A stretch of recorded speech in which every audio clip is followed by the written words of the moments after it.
Ya Rasulallah, Ya Habiballah, Ya Rasulallah, Ya Habiballah, Ya Malomote, Nidano Kane, Ashiya Nabi go Amari Shiore, Dekhibo apnake apono nojuri, Ya Rasulallah, Ya Habiballah, Ya Rasulallah, লা শুনেছি হাদিসে দেখিলে আপনাকে জীবনের গোনা ঝরিয়া পড়ে দিও গো দেখা দয়া করে ইয়া রাসূলুল্লাহ ইয়া রাসূলুল্লাহ লা ইয়া রাসূলুল্লাহ মুনকার নাকির আসিয়া সওয়াল করবেন বসাইয়া নিবেন পর্দা দয়াল নবী উঠাইয়া সালাম জানাব কদম সুইয়া ইয়া রাসূলুল্লাহ ইয়া হাবিবাল্লাহ ইয়া রাসূলুল্লাহ লা গোসল করাইয়া কাফন পড়াইয়া যখন শুমাইয়া লইও গো কোলে গোলাম বলিয়া ইয়া রাসূলুল্লাহ ইয়া হাবিবাল্লাহ ইয়া রাসূলুল্লাহ ইয়া হাবিবাল্লাহ সালাতু ওয়াসসালামু আলাইকা ইয়া রাসূলুল্লাহ জোরে জোরে বলেন আলহামদুলিল্লাহ আরো জোরে আলহামদুলিল্লাহ। আমি আপনাদেরকে একটা জগৎ থেকে ঘড়ি আনবো জুলুম মানুষ কেমন করে করে বন্ধু এটা শুধু বোঝানোর জন্য হৃদয়ের জানালা খোলে আপনারা সবাই সবাই সবাই সালামের বাবার নাম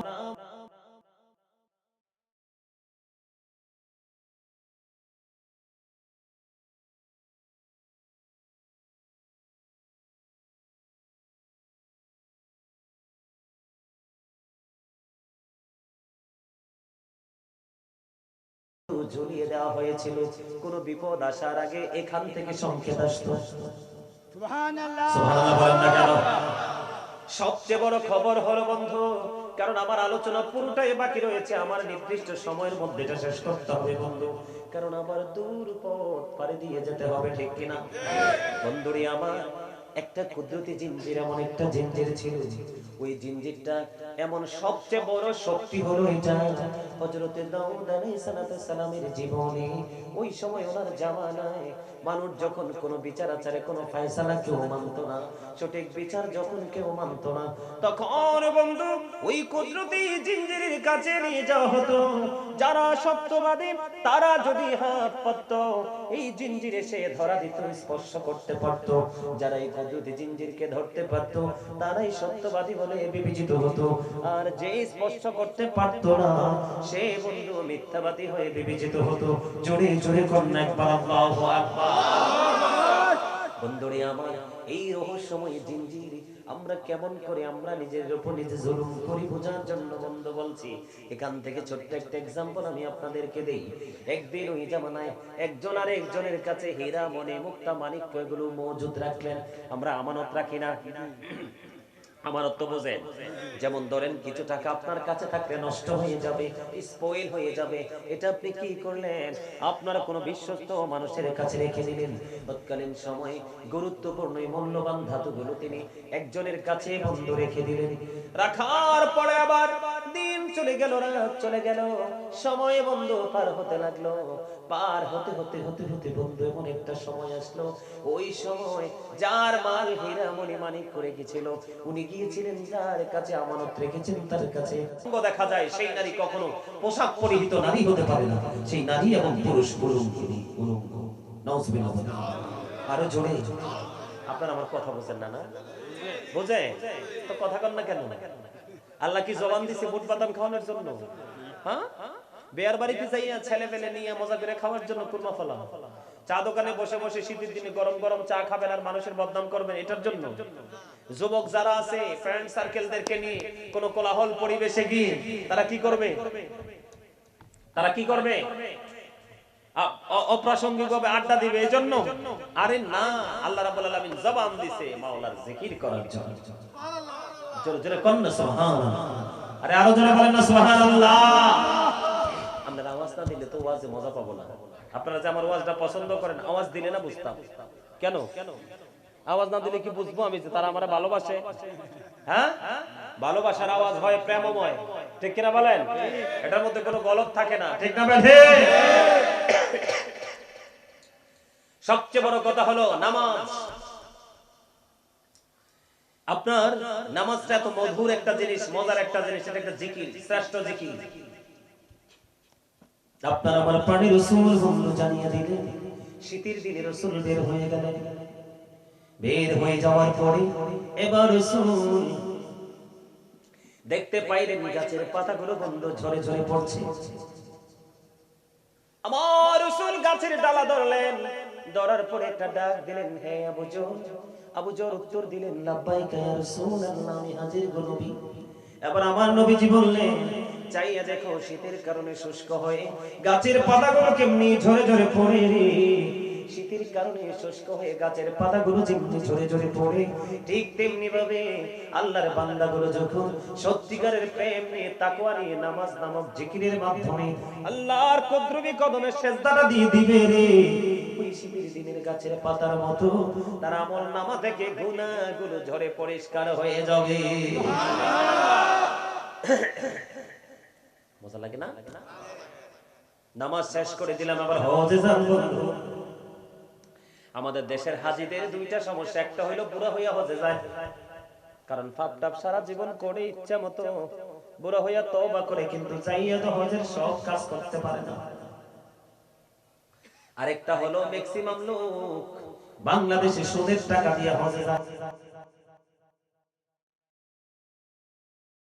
আমি মনে হয় আরেক দেশ থেকে আইছি, দেশের না, ওই টাকা দিয়ে এইবারই যেই টাকা বাচ্চা দেয় ওই টাকাই সুদ। কি দাদা, কি দেয় না? ম্যাক্সিমাম কথা কয় না কেন? তাহলে শুধু জিকির করলেই চলবে না, কন্ডিশন মেনে জিকির করতে হবে।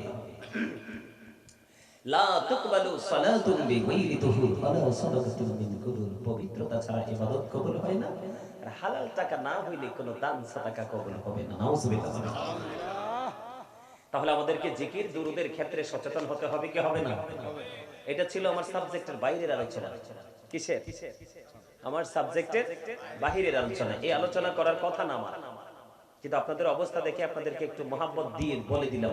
আপনারা ব্রেইনে রাখবেন এগুলো, নাকি ফেলে দিবেন? আরো জোরে। এখন জিকিরটা আমরা কেমন করে করব?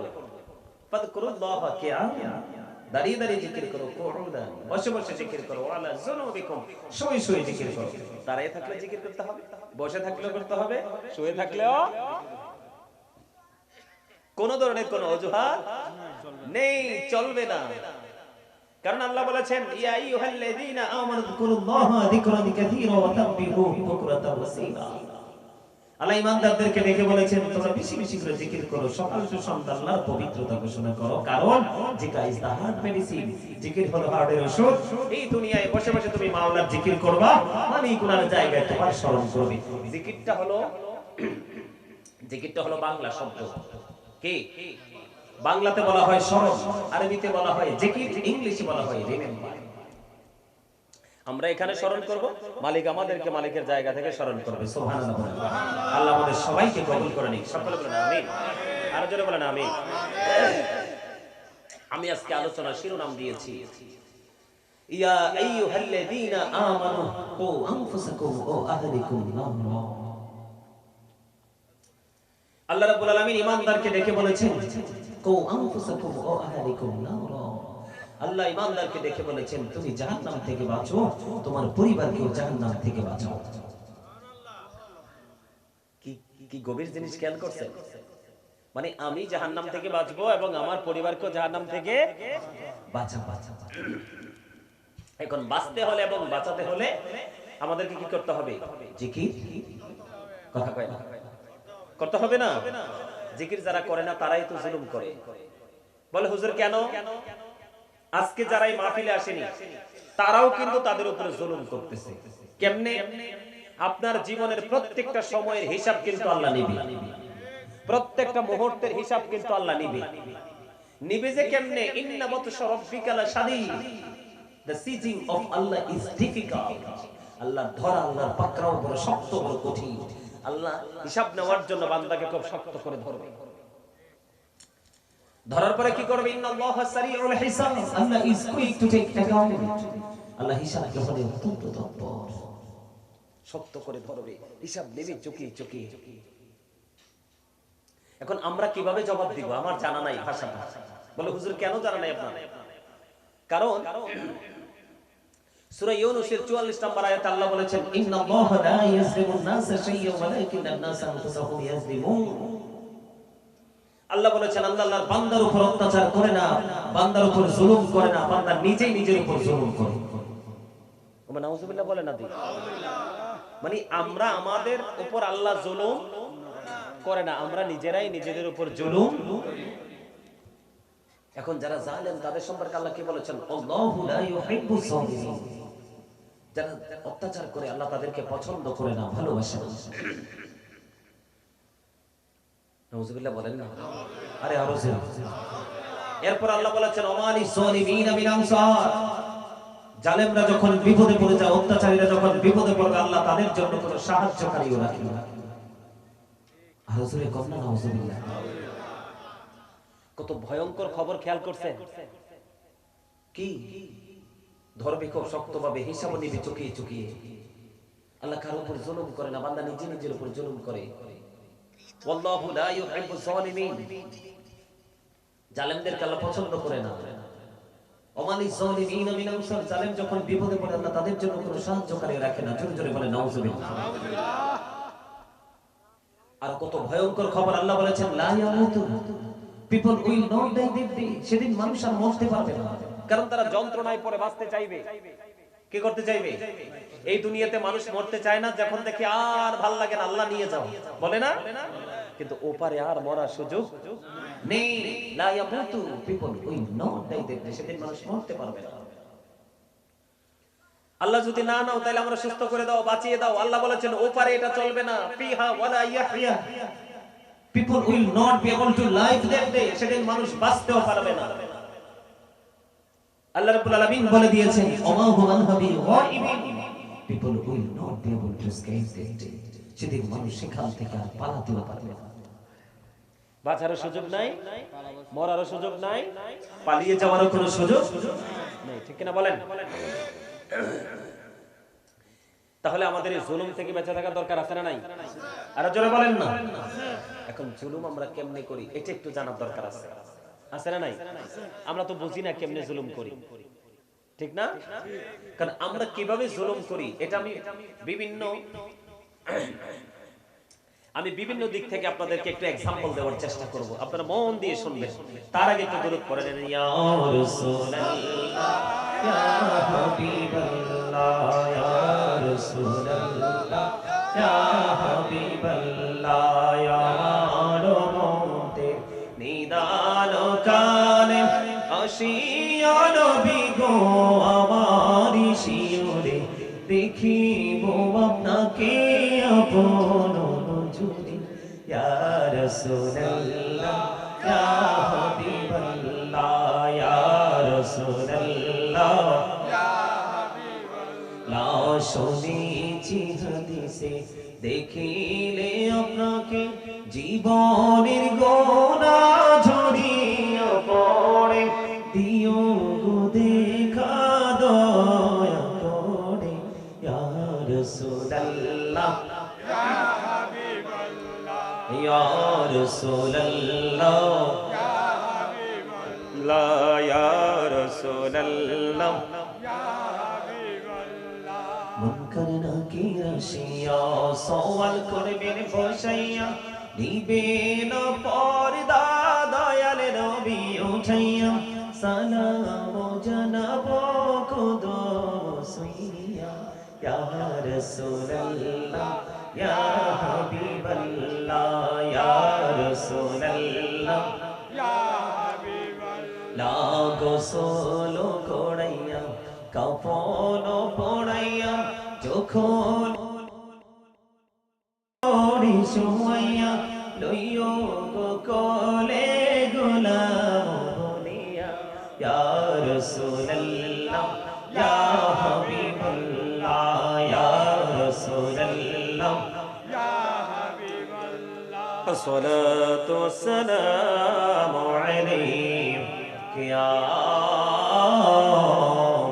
রাসূলুল্লাহ জোরে জোরে বলেন আলহামদুলিল্লাহ আরো জোরে আলহামদুলিল্লাহ আমি আপনাদেরকে একটা জগৎ থেকে ঘুরিয়ে আনবো জুলুম মানুষ কেমন করে করে বন্ধু এটা শুধু বোঝানোর জন্য হৃদয়ের জানালা খুলে আপনারা সবাই সবাই সবাই সালামের বাবার নাম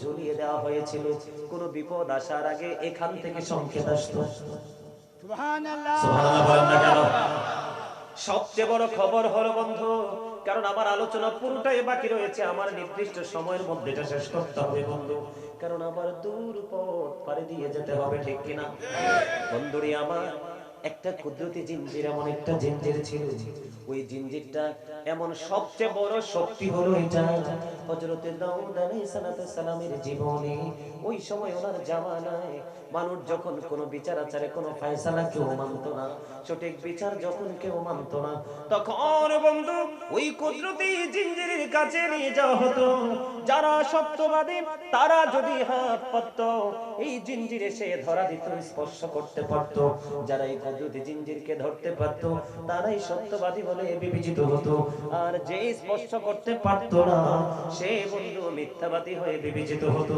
জোরে জোরে করুন একবার আল্লাহু আকবার বন্ধুরে আমার এই রহস্যময় জিনজির আমরা কেমন করে আমরা নিজের উপর নিজে জুলুম করি বোঝার জন্য বন্ধু বলছি এখান থেকে ছোট্ট একটা एग्जांपल আমি আপনাদেরকে দেই একদিন ওই জামানায় একজন আর একজনের কাছে হীরা মণি মুক্তা মানিক্য এগুলো মজুদ রাখলেন আমরা আমানত রাখি না আমানত তো বোঝেন যেমন ধরেন কিছু টাকা আপনার কাছে থাকলে নষ্ট হয়ে যাবে স্পয়েল হয়ে যাবে এটা আপনি কি করলেন আপনারা কোনো বিশ্বস্ত মানুষের কাছে রেখে দিলেন তৎকালীন সময়ে গুরুত্বপূর্ণ মূল্যবান ধাতুগুলো তিনি একজনের কাছে বন্ধ রেখে দিলেন রাখার পরে আবার দিন চলে গেল রাত চলে গেল সময় বন্ধ পার হতে লাগলো পার হতে হতে হতে হতে বন্ধু এমন একটা সময় আসলো ওই সময় যার মাল হীরা মণি মানিক করে গিয়েছিল উনি গিয়েছিলেন যার কাছে আমানত রেখেছেন তার কাছে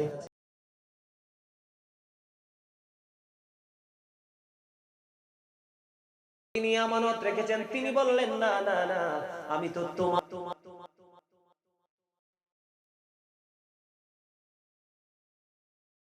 মাল পাবে না জোরে জোরে কন্যা নাউজুবিল্লাহ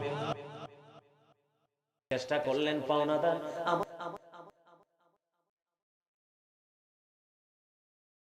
ফেরত দেওনি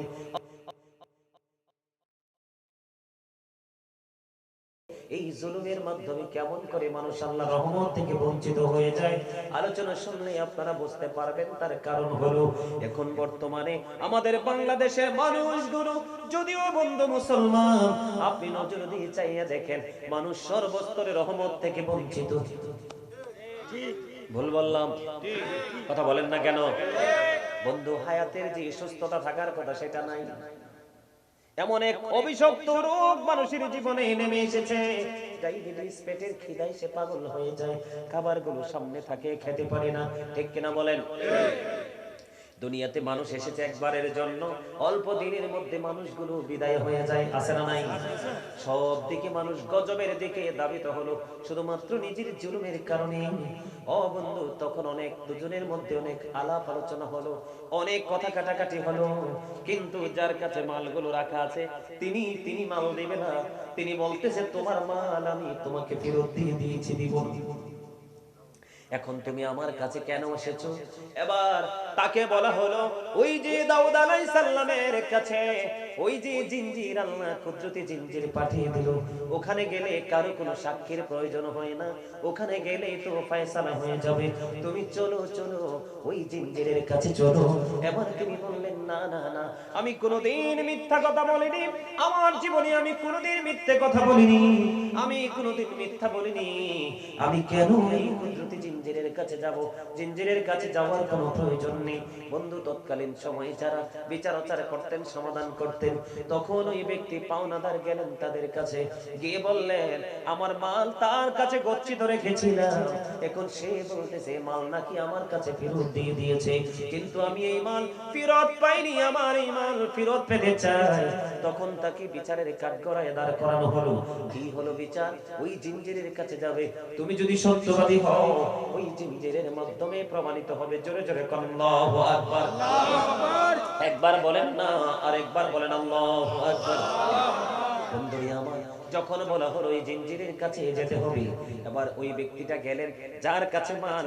মনে রাখবেন, মুনাফিক আমানত রাখলে খেয়ে ফেলে, এই জন্য রাসূল বলে দিয়েছেন believers love the prophet, hypocrites don't love the prophet। রাসূল বলেছেন ঈমানদাররা আমি নবীকে ভালোবাসবে, মুনাফিকরা নবীকে ভালোবাসবে না। এখন আপনার আমার চারপাশেই মুনাফিক আছে না নাই? আরো জোরে বলেন আছে না নাই? নামাজ পড়ে, রোজা করে, অত্যন্ত নরম সুরে কথা বলে, রাস্তায় চলতে গেলে ভদ্রতার কোনো কমতি নেই, কিন্তু ভিতরে শয়তানির কোনো শেষ নাই। আপনাদের এই এলাকায় আছে না নাই জানি না, কিন্তু আমার এলাকায় বন্ধু আমি দেখেছি। আপনাদের এখানেও আছে? বাংলাদেশে তো থাকবোই, তো কথা কম না কেন? এটা তো একই ভূখণ্ড, কথা কম না কেন? কোন জায়গায় বেশি, কোন জায়গায় কম জায়গা। আমি আমার মূল আলোচনায় আসি বন্ধু, অত্যন্ত গুরুত্বপূর্ণ কথাগুলো শুনবেন বন্ধু। এবার যার কাছে মালগুলো রেখেছিল ওই ব্যক্তির কাছে, ওই ব্যক্তি যখন বিচারের কাঠগড়ায় দাঁড়িয়ে গেল, ইনি যাওয়ার সময় একটা হাতে করে লাঠি নিয়ে গেলেন। ঠিক একটা লাঠি নিয়ে গেলেন, ও বন্ধু লাঠি নিয়ে গেলেন। যখন ওনার ফয়সালা হলো তোমাকে জিঞ্জির স্পর্শ করতে হবে, কারণ তুমি তো আসামি, তুমি আগে স্পর্শ করো। যখন এই লাঠিটা ছিল ওই যার কাছে মালগুলো ছিল, ওই ব্যক্তি কি করলেন, যার মাল তার হাতে লাঠিটা দিয়ে দিলেন, দিয়ে বললেন রাখো, তুমি এই লাঠিটা রাখো, আমি যখন এই জিঞ্জির স্পর্শ করে আসবো আমারটা আবার তুমি আমাকে ফেরত দিয়ে দিবে।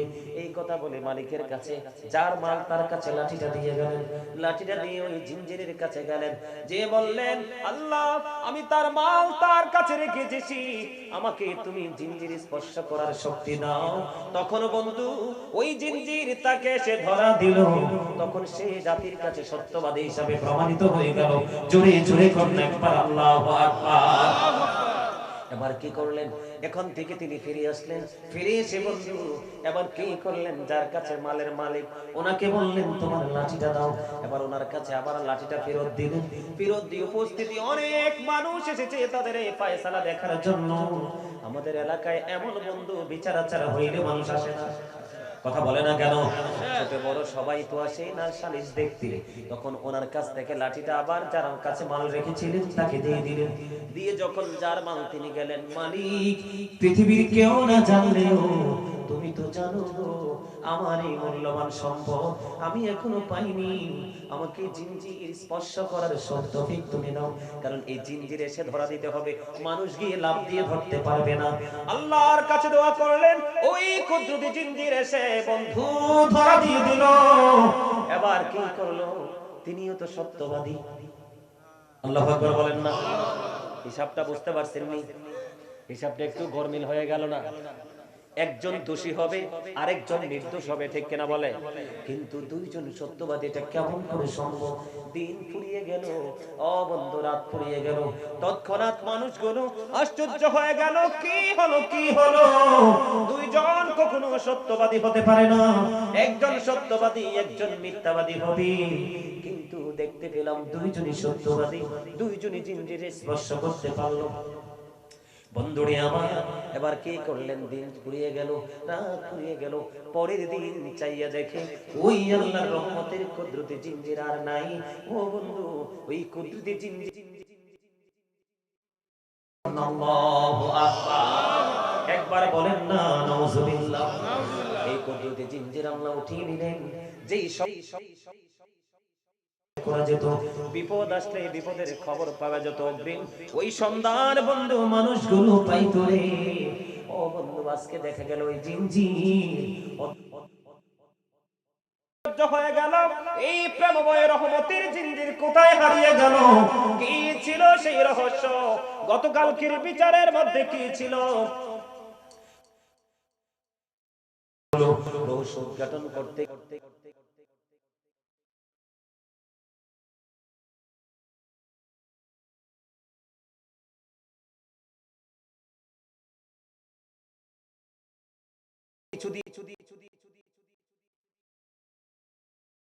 মাল ঢোকাতে পারবেন।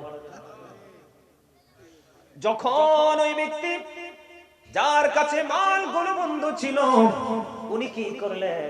যার কাছে মালিকের কাছে যে আপনার লাঠি দিয়েছিল, ওই লাঠির মধ্যে ছিল মূলত তার সম্পদ। কি? তার মানে লাঠির মধ্যে তোমার মাল তোমাকে দিয়ে গেল। জিঞ্জির ধরে এসে তার মাল লাঠি আবার সে ফেরত নিয়ে গেল, তার মানে মাল আবার অন্যের হাতে চলে গেল। এতক্ষণ মালিকের হাতে ছিল, কিন্তু মালিক জানতো না। এই কারণে আল্লাহ রাব্বুল আলামিন তাদের কাছ থেকে সেই রহমতের জিঞ্জির উঠিয়ে নিয়েছে।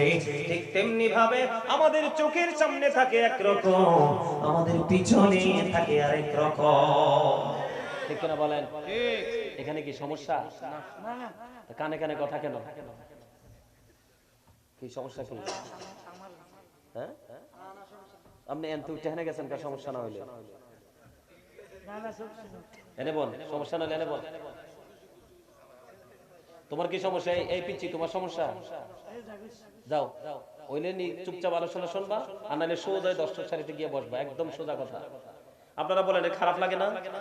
কথা বলে না কেন? বক্তা আলোচনা চললে তো এখানে আর কারো কথা চলবে না। আর আমি আপনাদের কাছে মেহমান আইছি, আজকে ফার্স্ট টাইম আইছি, আমার তো ডাবল ভালো লাগার কথা। কথা কয় না কেন? কি সিঙ্গেল মোহাব্বত না, ডাবল মোহাব্বত হওয়ার কথা, ঠিক কিনা বলেন? আরে জোরে কি তারে ঠিক কইছিনি? ঠিক আছে, এটা ঠিক আছে, এটা দাঁড়াই দিছে, এটা ঠিক আছে। রোমে পুরুষ সবাই এটাই করছে, আর কয়েকটা মিলে মারহাবা বলেন। তাহলে কি হলো? ধোঁকা দিয়ে দিল বন্ধু, ঠিক কিনা বলেন? দুনিয়ার কেউ না দেখলেও আল্লাহ তো দেখেছে কেমন বাটপারি তুমি করেছো। মূলত এই রহমত থেকে বঞ্চিত হলো কি? তুমি তো বন্ধু কাউকে ঠকাও নাই, তুমি নিজেকে নিজে ঠকিয়েছ। কথা বলে না কেন? যেমন আমি আপনাদেরকে বলে দিই, আমাদের সমাজের জুলুমের মধ্যে অনেক জুলুম আছে, এর মধ্যে একটা জুলুম, যেমন ধরেন আমরা দুইজন দাদা নাতি বাড়ি নিয়ে ঝগড়া আছে। এদিক তাকান, আমার দিকে তাকান সবাই। আমরা দুজন কি এই সীমানা নিয়ে আমাদের দুজনের মধ্যে ঝগড়া। কথা বলেন না কেন? আমাদের মধ্যে মারামারি হয়ে গেল, আপনারা তো সাক্ষী, ঠিক কিনা বলেন? এখন বিচারক যখন দুজনকে দাঁড় করাবে, সাক্ষীর উপর নির্ভর করে রায় দিবে। আমি কিন্তু বলতেছি আপনাদেরকে আপনাদের বোঝার মতো করে ভাষাটা, কিন্তু মূলত কথা হলো হাদিস শরীফের কথা। আমার রাসূল বললেন, বিচারক জানে না, বিচারক সত্যিটা জানে না, বিচারক সত্যিটা বোঝে না, বিচারক বিচার করবে সাক্ষীর উপর নির্ভর করে। আমার রাসূল বললেন, ওই বিচারকের প্রিয় মানুষ আজকে আসামি হয়ে যাচ্ছে, বন্ধ সাক্ষীদের প্রিয় মানুষ আজকে আসামি হয়ে যাচ্ছে, আজকে পানিশমেন্ট নিতে হবে। এই জন্য সাক্ষীরা মনে মনে চিন্তা করলো, না না না, আমরা সত্য সাক্ষ্য দিব না, আমরা মিথ্যা সাক্ষী দিয়ে আজকে কি করব? আমাদের বন্ধুকে বাঁচিয়ে দেব। আমার রাসূল বললেন, বিচারক সাক্ষীর উপর নির্ভর করে বিচার করলো, কিন্তু তোমরা যে সাক্ষী দিয়েছো, সাক্ষীটা ভুল দিয়েছো। রায়টা যদিও ওই ব্যক্তির পক্ষে চলে গেল, কিন্তু মূলত বিচারক তো রায় তাকে দেয়নি, তাকে যেন জাহান্নাম বরাদ্দ করে দিয়েছে। জোরে জোরে কন্যা নাউজুবিল্লাহ। এই জুলুম চলে কি চলে না? আমাদের দেশে দেখুন একটা ডিজিটাল সিস্টেম শুরু হয়েছে জুলুমের। বিচার তো হবে দুই পক্ষের কথা শুনে, ঠিক না? কিন্তু এখন রায় ঘরে বসেই ঠিক করে হয়। দাদা ঠিক না? দাদা কিতা দেয়াইছে দেখছেন নি? দাদা আঙ্গুল দিয়ে দেয়াইছে। এটা কিতা? আরে এটা কিতা? এটা টাকা। কি? এটা দিলে বিচার পায়, রায় এখানে হয়ে যায়। দাদা খুব মজা করে দেয়াইছে, রসিক লোক। মারহাবা কর।